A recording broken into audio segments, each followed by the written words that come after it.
Mời bạn nam.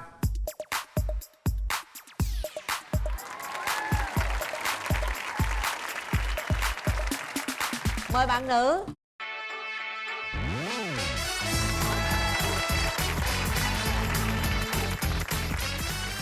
Chúng ta sẽ giới thiệu về mình cho đối phương bên kia biết. Con chào chú Quyền Linh. Chào con. Dạ em chào chị Cát Tường. Em Chào tên em. là Lương Quang Vinh. Em năm nay 25 tuổi. Em sinh ra ở An Giang. Em đang công tác ở thành phố Hồ Chí Minh và An Giang.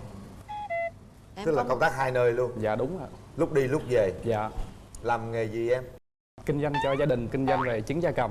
coi như là Tất cả các loại trứng đó hả? chở Dạ, trứng tất- từ An Giang lên thành phố Hồ Chí Minh, chở đi chở về đúng không? Dạ đúng ạ. Tất cả các loại trứng ạ. Tức là đẻ trứng ở An Giang bán ở thành phố Hồ Chí Minh. Dạ. Rồi chào em giới thiệu đi em. Em tên là Thúy Dương, năm nay 26 tuổi, quê ở Đồng Nai, hiện đang là quản trị giảng viên cho một công ty tổ hợp giáo dục. Em làm ở thành phố Hồ Chí Minh. Mà có thích ăn trứng không? Thì những lúc nào mà trong tủ lạnh không có gì ăn thì mới thích ăn trứng đây. Điểm mạnh và điểm yếu của mình. Ưu điểm của em là tự lập, nấu ăn cũng ngon, ngoại giao tốt. Nhược điểm của em á thì rất là thích nấu ăn, tuy nhiên là chỉ thích nấu cho những người mình yêu thích thôi, và thích nấu thôi chứ không có thích dọn dẹp và rửa chén lắm. Trời đất ơi. Ê, bạn bán trứng bạn có thích dọn dẹp nhà cửa không? Dạ có ạ. Vấn đề của em là em rất thích về cái sự gọn gàng của chị Cát Tường. Dạ. Nãy nghe nói là 25 tuổi phải không? Dạ đúng ạ. Mà bên đây lớn hơn tuổi có vấn đề gì không bạn? Dạ không, mà lúc có đăng ký chương trình em có đăng ký là lớn hơn 1 tuổi cũng không sao ạ. Ồ. Thích người lớn tuổi hơn hả? Tại sao con? Thưa chú là cái người lớn tuổi hơn giờ thì sẽ chững chạc trong cái con người của họ, nên con thích cái sự chững chạc hơn là thích tin. Cái này hay. Con đã có mấy mối tình rồi? Dạ mối tình chính thức của con đó là con có một mối tình. Còn không chính thức? Dạ con không biết. Còn mối tình chính thức đó kéo dài bao lâu? 3 năm kể từ con học lớp 9. Trời đất ơi. Lớp 9 là yêu rồi đó hả? Dạ con chưa có yêu, con rung động mà chú. Rung động 3 năm. Và khi tỏ tình được là cái bạn nữ lấy chồng. Hay quá. Là tới giờ luôn á hả cưng? Em ế tới giờ luôn của chị Cát Tường. Chị Sao ha? mà bao nhiêu lâu nay rồi không quen được ai? Khi mà tìm hiểu á, em phát hiện được á là cái bạn nữ hoặc là cái đối phương đó ham chơi, còn trẻ quá, con không có thích vấn đề đó, con thích một cái Con sự làm như con già lắm vậy đó. Nói người ta trẻ. Nếu mà bạn trai mình nhỏ hơn mình tuổi thì em có vấn đề gì không? Nhỏ hơn 1 tuổi thì không sao, nhưng mà tùy thuộc vào tính cách nữa. Nếu mà tính cách mà chững chạc và chín chắn thì vẫn ok. Thôi, bên đây chững chạc chín chắn ta có râu rồi đó nha. Còn về tình trường của mình thì em có mối tình nào chưa? Em có 2 mối tình, Rồi bây giờ ở không là bao nhiêu lâu rồi? hơn 1 năm. Hơn 1 năm. Dạ. Bây giờ muốn kiếm một người như thế nào? Về ngoại hình thì mặc đồ thì cũng có style tí xíu. Tính cách phải là chững chạc, trưởng thành và có kế hoạch trong tương lai. Em không thích bạn trai của em là một người gia trưởng nè, ngoài không hút thuốc, có những cái tính mà giống như là đàn bà, chẳng hạn như là hay soi mói nè, hay để ý, hay cầm ràm, đặc biệt là keo kiệt. Con có cái gì trong những cái thứ đó không? Gia trưởng có không? Dạ thưa chú là không ạ. Càm ràm có không? Dạ không luôn ạ. Keo kiệt có không? Dạ có ạ. Hả? Có không? Keo kiệt ở những cái nơi mà mình đáng keo kiệt khi đi dạ con không biết nói làm sao. Tức Giống ăn như là đi cho bỏ buôn trứng mà so một chục đó. là đủ một chục Dạ, chứ không Người có ta thể gọi là tặng ăn thêm. cho buôn so, tức là buôn bán mà. Mình phải Dạ. tính toán. Dạ, đúng Đồng rồi. thì cắt luôn. Vui chơi hay gì bạn bè hay là trong gia đình thì là thoải mái, đúng Dạ, không? dạ, Ý đúng con rồi. là vậy đúng không? Dạ đúng ạ. Đúng rồi, chú cũng ý gì nghĩ vậy đó. Hay quá. Có nhậu nhẹt hút thuốc gì không con? Dạ thưa chị là em không có hút thuốc, với lại có nhậu nhưng mà chỉ là nhậu với lại Nhậu với trứng thôi. nhậu với anh trong gia đình thôi ạ. Dạ. À. Con muốn tìm người yêu thế nào con diễn tả coi chú qua chú coi coi giống không? Cao một chút, Mà Chút là nào? bao nhiêu? xách sáo chút, Gì nữa? điềm đạm một chút, nói nhiều. Phụ nữ hay nói nhiều lắm, hay càm ràm lắm con. Dạ, nói- Cái này phải chịu thôi. Chú chịu lâu lắm rồi. Còn gì nữa? Đặc biệt không vô duyên. Con sợ vô duyên lắm hả? Dạ. Không, đôi khi vô duyên nó cũng thành có duyên đó con. Sao biết vô duyên quá hay rồi, không? ta nghe là cười là ta có duyên rồi đó. Vậy nãy giờ con nói khán giả cười vậy là con vô duyên. Cũng có khi á. Cái vô duyên nó lạ lắm con. Đôi khi á là nói ra cái ta cười rần rần, ta nói vô duyên quá mà. Dạ, vô duyên có duyên. Có duyên nó khác. Dạ. Nữa. Bây giờ để chú qua chú hỏi coi mình nói sao nha. Chờ chú chút nha. Dạ. Trời ơi dễ thương quá. Anh nó nói vậy đó, mình thấy mình Được không? Về những cái tiêu chí đó thì chắc là được khoảng 70-80%. Vậy là được rồi Quá ha. tốt rồi. Bên đây hiền lành chất phác thật thà lắm. Được á. Dễ thương lắm. Dạ. Trắng tươi, trắng hơn con nhiều quá con. Đó. Dạ, em chào chị Cát Tường. Chào em. Nay có đem mớ trứng nào lên không? Dạ không ạ. Không lẽ gần ngày đầu tiên ta gọi Đem tặng trứng lên tặng bạn gái chứ tặng cái này chi? Tại vì trứng chưa có kiểm dịch kịp chị thôi. Đúng rồi, Đúng rồi, phải kiểm vệ dịch. sinh an toàn thực phẩm đã kiểm dịch đàng hoàng. Mà hồi đó giờ đi buôn bán trứng này có dành dụm được gì chưa mà đòi lấy vợ? Dạ, ngoài trừ trứng ra là em cũng có một chút tiền. Dạ. Được ghê, 25 tuổi dữ ha. Vừa có trứng vừa có tiền nữa. Rồi gì nữa? Dạ, hết rồi chị. Nhưng mà ở thành phố rồi ở đâu? Dạ em ở nhà. Nhà nào? Dạ nhà em ở quận 6 ạ. Nhà đó là nhà gì? Nhà Nhà ấp trứng. Dạ không, nhà là nhà để ở ạ. Nhà để ở. Dạ. Nhà nó của ai? Dạ của ba, sắp cho em. Vậy hả? Trời ơi. Chắc không? Có giấy nhưng thiếu chữ ký thôi ạ. Thiếu chữ ký của ai? Dạ của ba ạ. Giấy nó làm rồi, nó Dạ, tự không. viết luôn rồi mà chưa ký thôi. Dạ. Yên tâm lấy vợ xong ký. Nghe nè, Dạ. cạo cái râu cái này đi nha. Trời ơi, sao tôi ghét ai để râu đi ghê luôn á, trời ơi thiệt. Trẻ là mình cứ trẻ, có tiền có túi đầy là được rồi. Dạ, không Chứ đâu có cần à. mình để râu cho mình vàng chi. Dạ em không có tiền túi giữa tường. Chứ tiền để em đâu? Không thẻ hả? Không Dạ thể. em thề. Đó, thằng này nó ghê lắm bởi vì. Rồi tôi chịu rồi đó. Việt. Trời ơi, đây là đàn trai nó ngon lành đừng có giỡn mà. Ngon lành. Được em. Hơi bị ngon à. Được. Có đi với người thân không? Dạ có. Đi với ai? Em gái và bạn đồng. Thấy anh bán trứng có được không? Em thấy ngoại hình thì cũng được, tính cách thì thấy không hợp với chị lắm. Theo chị thì chị muốn người chững chạc hơn và lớn tuổi hơn chị. Em thấy vậy ha. Nhà kinh doanh thì rất là chững chạc nha em. Thay thế ba mẹ đúng không? Dạ. Đi giao trứng, chuyển Ta con trứng. một trong nhà đó. Trời ơi, người ta chững chạc lắm á, nói về vui thôi. Rất có duyên. Em suy nghĩ lại đi. Em có đi với ai không? Dạ có, em đi với lại anh họ của em. Ước gì phải đi với ba để hỏi vụ giấy tờ nhà luôn. Ơi anh họ đâu rồi? Rồi anh thấy sao, anh nói đi anh. Mình thấy bạn nữ bên đây á, là đạt đúng yêu cầu của Vinh á, rất là chững chạc, rất là dễ thương, cố gắng nắm bắt Thể bằng hiện. mọi giá nghe Vinh. Được á. Thôi bây giờ cho hai trẻ gặp nhau cái đi ha. Kéo màn lên. Rồi. Đàn trai dễ thương lắm nha. Nào. Chào bạn. Dạ. Có bó hoa tặng cho này. Em đại đi, thể hiện đàn ông mình men lên. Cho mình hỏi là cái tính cách của bạn á, có nghĩa là mình là thuộc người là thích nói nhiều hay là ít nói hay là như thế nào? Cái tính cách đó cũng phụ thuộc vào cái môi trường, tức là một cái môi trường như là một cái sân chơi nào đó thì mình sẽ hòa hợp vào đó để mình nói nhiều để cho cái không khí nó lên. Khi mình đi công việc hay là đi công tác á, thì mình là ít nói lại, mình lắng nghe khách hàng nhiều hơn, hoặc là giống như là hôm nay nếu mà được hẹn hò với bạn thì mình sẽ ít nói để lắng nghe bạn nói nhiều hơn. Thấy chưa? Quá hay. Lúc nãy thì mình cũng có chia sẻ hiện tại là công việc của mình ở Hồ Chí Minh. Thì nếu như mà mình muốn ở Hồ Chí Minh thì sao? Cũng chấp nhận được, tại vì đó là Nhà quận 6. nhà quận 6, tại vì á mình kinh doanh á thì chắc tương lai thì mình cũng sẽ ở thành phố Hồ Chí Minh thôi. Bạn rất thích ngăn nắp gọn gàng nhưng mà Không có bạn. Ở đây không ai là bạn của bạn hết trơn. anh rất là thích ngăn nắp và gọn gàng, nhưng mà đôi khi á, thì em nói em rất thích nấu ăn nhưng mà không thích dọn dẹp rửa chén. Cái con đường mà đến tình yêu á là đi ngang cái bao tử, chỉ cần em nấu ăn ngon là anh vui vẻ, anh sẽ dọn dẹp hết, không sao cả. Bây giờ về miền Tây á, là phải biết hát cải lương. Em có biết hát cải lương không? Em không biết hát, chỉ biết là MC thôi. Em giờ em đứng lên em giới thiệu. Làm MC em giới thiệu sao đó rồi bạn kia hát. Em ơi ngồi Tường, ngồi đó Tường. Rồi đó, hai người làm đi. Lần đầu tiên xin cho phép Thùy Dương gửi lời chào đến tất cả quý vị khán giả đã đến với chương trình Bạn Muốn Hẹn Hò. Hôm nay chị Cát Tường đang trong giai đoạn hẹn hò và hâm nóng tình yêu cùng với bạn trai ở Hawaii, cho nên là Thùy Dương sẽ thay thế chị Cát Tường dẫn chương trình ngày hôm nay. Thì rất là hy vọng nhận được sự ủng hộ cũng như là sự yêu quý của quý vị khán giả dành cho Thùy Dương như là đã dành cho chị Cát Tường ạ. Sau đây chúng ta sẽ đến với một ca khúc của một bạn nam tham gia chương trình ngày hôm nay. Để phù hợp với lại cái không khí rất là vui nhộn và Vui nhộm là mệt á. để hâm nóng cuộc tình giữa chị Cát Tường và chú Quyền Linh.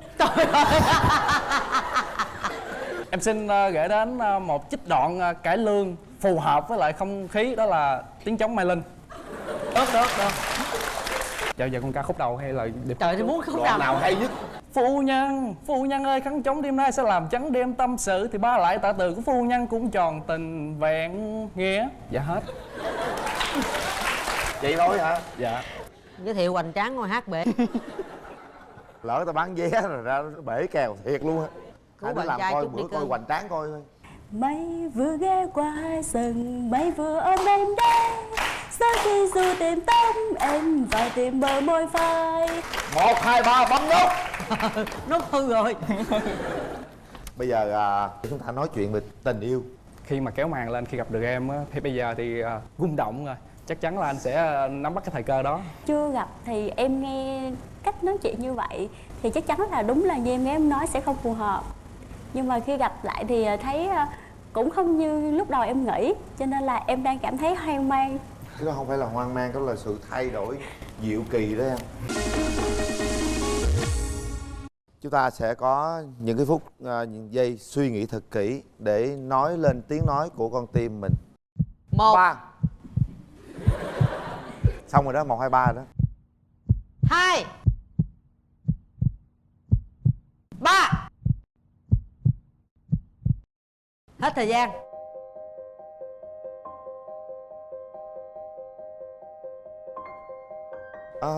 Một cái kết hơi bị bất ngờ quá.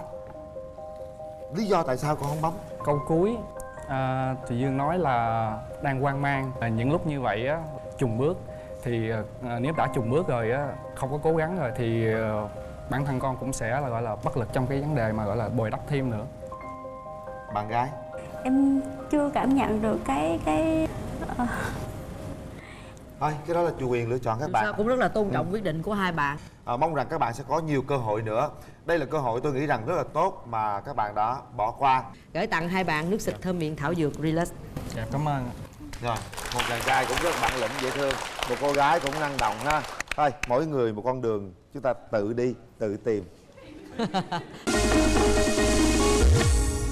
Đại khái là em ép cũng lâu rồi. Em chỉ cần cái người phụ nữ đó là quan tâm, chia sẻ và lo cho gia đình như vậy là được Đơn rồi. giản vậy thôi. Tại vì mình chưa đánh giá được cái bản thân mình nên em không đánh giá được bản Rất thân của là người hay. khác. Một cái kết quá bất ngờ. Cô gái không bấm nhưng mà em bất ngờ là chàng trai cũng không bấm luôn. Đó là cá tính của mọi người. Và bây giờ chúng ta sẽ tiếp tục đi tìm sự lựa chọn của cặp đôi thứ hai. Hạ màn. Mời bạn nam.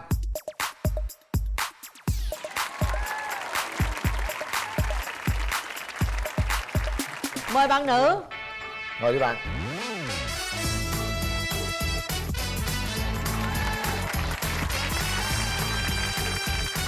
Rồi, mời em ngồi. Em tự giới thiệu về mình. Em là Phương Thảo, 31 tuổi, quê tại Quảng Nam và đang là nhân viên ngân hàng tại thành phố Hồ Chí Minh. Rồi, mời bạn trai. Dạ, chào anh Quyền Linh, chào chị Cát Tường và tất cả mọi người có khán phòng hôm nay. Một ngày thật là vui tươi và tràn đầy hạnh phúc. Dạ, mình tên là Lý Trường Giang, năm nay mình 28 tuổi, mình sinh sống tại thành phố Hồ Chí Minh. Công việc hiện tại của mình là nhân viên lái xe taxi. Ở đâu bạn? Quận mấy? Dạ, em ở quận 3.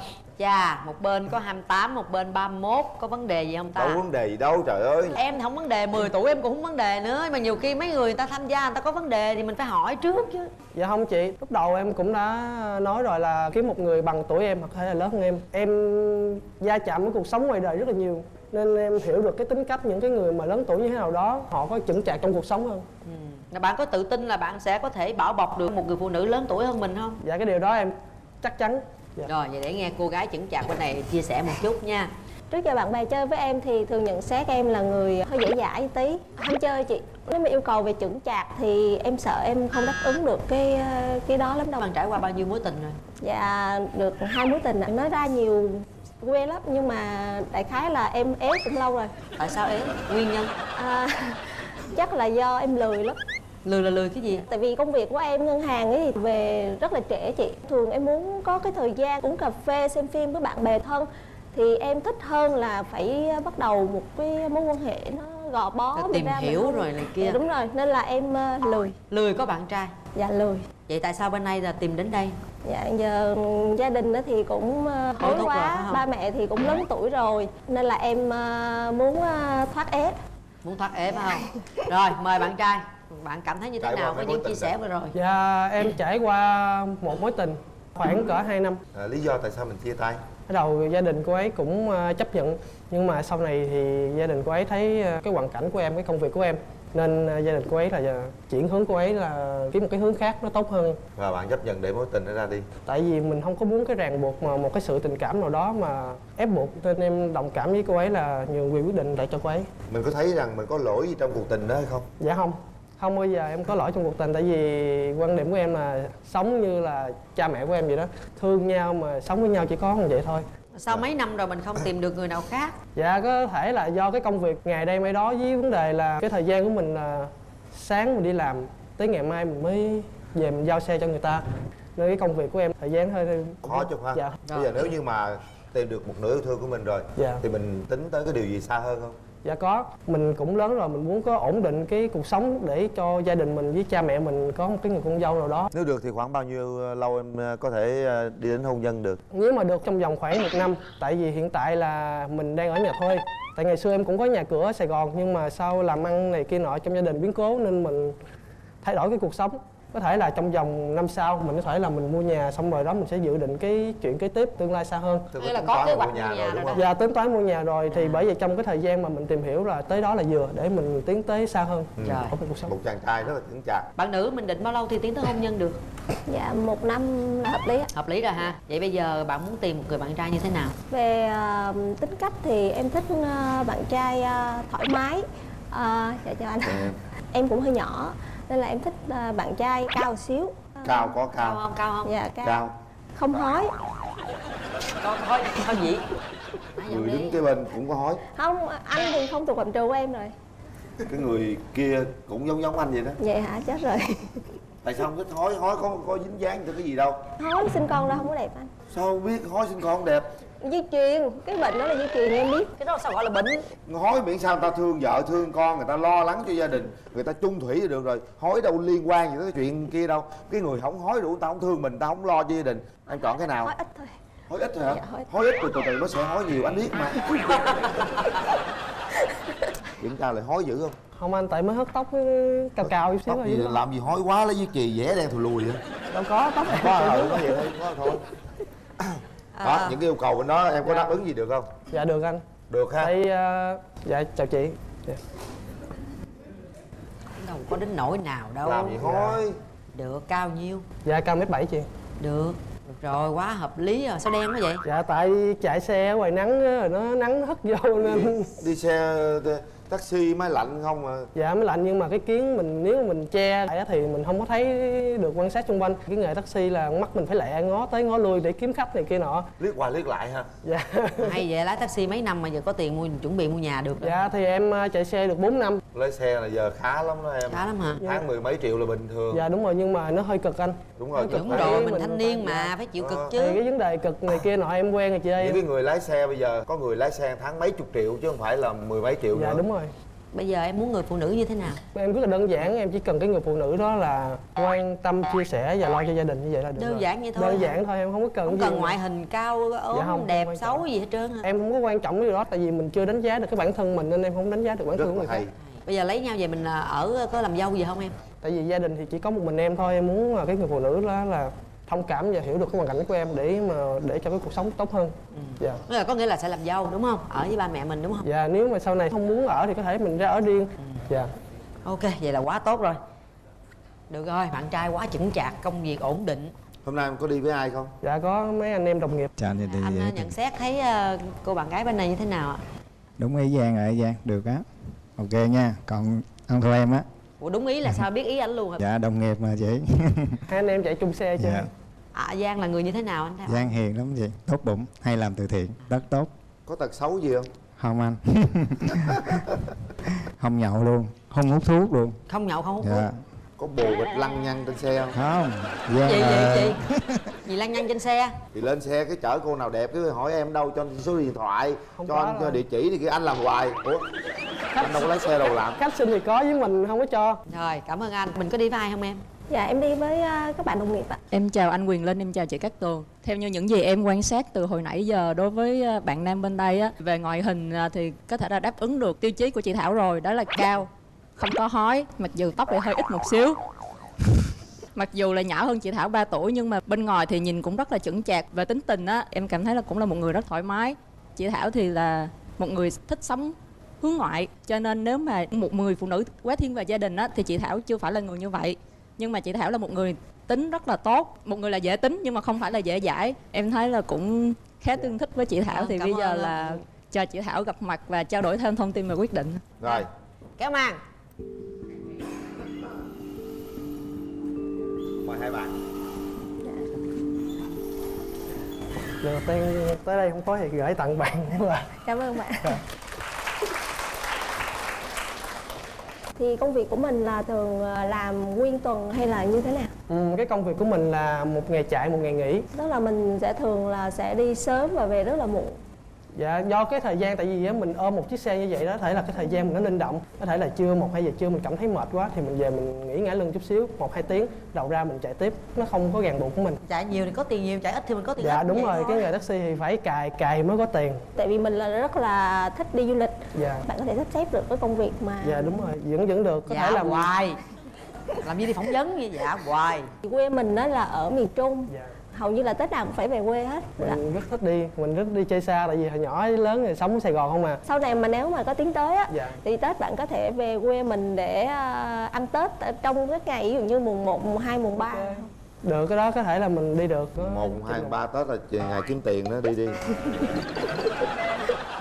Nói với nhau một chút xíu về chuyện đám cưới hay là hẹn hò, con cái gì đi. Cái chuyện mà đám cưới á, thì mình đã chuẩn bị từ rất là lâu rồi. Những cái đồ như là sính lễ hay vấn đề đó là mình đã để sẵn ở trong tủ khóa lại rồi. Đó chỉ chờ cái người mà mình lấy làm vợ thôi. Bạn mua lâu chưa? Những cái đồ đám cưới là mình mua cách đây khoảng cỡ 6 tháng. Từ khi mà đăng ký tham gia chương trình. Mỗi người nói một câu cuối cùng để chúng ta quyết định có bấm nút hẹn hò với nhau hay không. Và tôi đề nghị là phải kêu nhau anh em chứ không có bạn nữa nha. Bạn nữ lớn tuổi nói trước.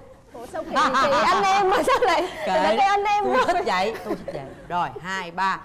Nói chung là tại vì cũng hơi háo sắc tí nên là nên là về ngoại hình thì cũng ok. Và Anh rất là ok. Dạ anh rất là ok. Cảm ơn bạn. Bạn cái gì nữa, người ta đã phụ nữ người ta đã vậy rồi mà. Cảm ơn em. Thì anh cũng không có gì nói nhiều hơn là sau cái chương trình này hy vọng là mình sẽ tìm hiểu và tiến tới xa hơn. Rồi, hết thời gian. Suy nghĩ nha. 1 2 3.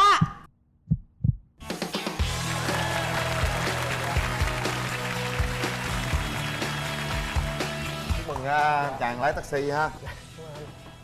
Chúng ta sẽ có những chiếc vé xem phim của chương trình để các bạn có thể thời gian tìm hiểu kỹ hơn. Gửi tặng các bạn. Dạ, cảm ơn anh. Cảm ơn chị. Gửi tặng hai bạn nước xịt thơm miệng thảo dược Relax. Dạ cảm ơn chị. Gửi tặng hai bạn một suất chụp ảnh cưới trọn gói trị giá 15 triệu đồng tại Đà Nẵng hoặc là thành phố Hồ Chí Minh, tại các hệ thống của áo cưới Island nếu như hai bạn tiến tới hôn nhân. Và hai bạn nắm tay nhau đi. Anh thấy tay em sao? Mềm với ấm. Mềm với ấm. Rồi đây quà tặng của em. Em cảm ơn chị. Dạ. Mình cảm ơn chị. Anh em thì mình thiếu bản lĩnh. Rồi, mời hai bạn đi xem phim. Dạ, cảm ơn chị. Rồi. Như vậy là chúng ta đã có một cặp đôi đồng ý hẹn hò và cặp đôi không đồng ý hẹn hò. Thưa quý vị, cuộc sống là như vậy. Đôi khi trái tim nó rung động thì mình có thể nói lên tiếng nói yêu thương. Nếu như trái tim không rung động thì mình sẽ chờ cơ hội cho một người khác. Có lẽ thời gian phát sóng đã hết. Hẹn gặp lại quý vị vào những khung giờ hết sức là quen thuộc 15 giờ 20 Chủ nhật và 22 giờ 30 thứ hai hàng tuần đến kênh HTV7 Đài Truyền hình Thành phố Hồ Chí Minh. Quý vị có thể theo dõi thông tin trên kênh fanpage Bạn Muốn Hẹn Hò hoặc là xem lại chương trình trên kênh YouTube MCV Media. Và đừng quên nhấn subscribe. Và bây giờ xin nói là chào tạm biệt và hẹn gặp lại. 18 giờ thứ Bảy tuần này, xem gì trên HTV7. Những cô nàng siêu đáng yêu, những anh chàng siêu hài hước,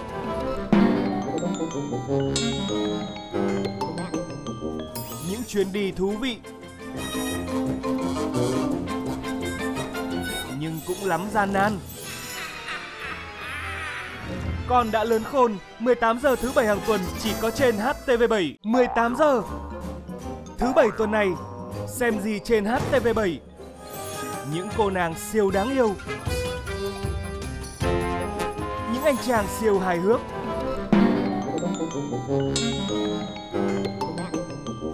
những chuyến đi thú vị, nhưng cũng lắm gian nan.